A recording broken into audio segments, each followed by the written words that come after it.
กองประชุมสัมมนาวิทยาศาสตร์การหันเปลี่ยนท่าแห่งการท่องเที่ยวแข่งพงศลีสู่เศรษฐกิจปลายแหลมที่ยืนยงตอนเช้าของวันที่ 6 มีนาคม 2026ที่ห้องประชุมสันหาองค์การปกครองแขวงทางแผนกวัฒนธรรมและการท่องเที่ยวแขวงได้จัดกองประชุมสัมมนาวิทยาศาสตร์การหันเปลี่ยนท่าแห่งการท่องเที่ยวแข่งพงศลีสู่เศรษฐกิจปลายแหลมที่ยืนยงโดยการเป็นประธานของทานอูคำตุลพันธ์กรรมการประจำพรรคแขวงรองประธานคณะกรรมการปกครองแขวงผู้ซี้นำคงเขตวัฒนธรรมสังคมขั้นแขวงมีทานอ่อนคำอินแสงกรรมการพรรคแขวงหัวหน้าแผนกวัฒนธรรมและการท่องเที่ยวแข่งพงศลีมีบรรดาผู้ต่างหน้าจากแผนกการออมข้างแขวงจากบรรดาเมืองภาคส่วนเกี่ยวข้องภาครัฐภาคธุรกิจตลอดหอดพนักงานรัฐกรภายในเข้าร่วมท่านบุญจันทร์แก้วจินดาหัวหน้าแขนงท่องเที่ยวแขวงผ่านข้อตกลงคณะรับผิดชอบคุ้มครองจุดหมายปลายทางการท่องเที่ยวแขวงพงศลี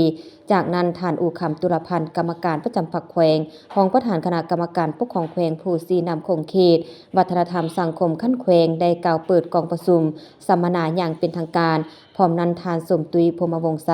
ของหัวหน้าแผนกวัฒนธรรมและการท่องเที่ยวแขวงได้เสนอสภาพรวมท่าแห่งบ่มโซนของแขวงพงศลีขอยุ่งยากและทิศทางพัฒนาในต่อหน้า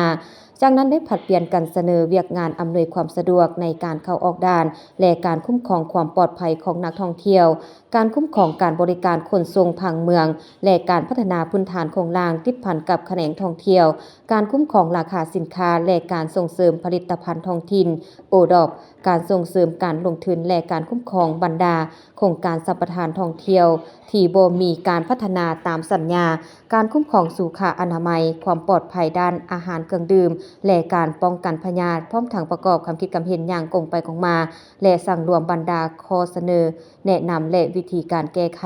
ทางวิทยาศาสตร์ในต่อหน้า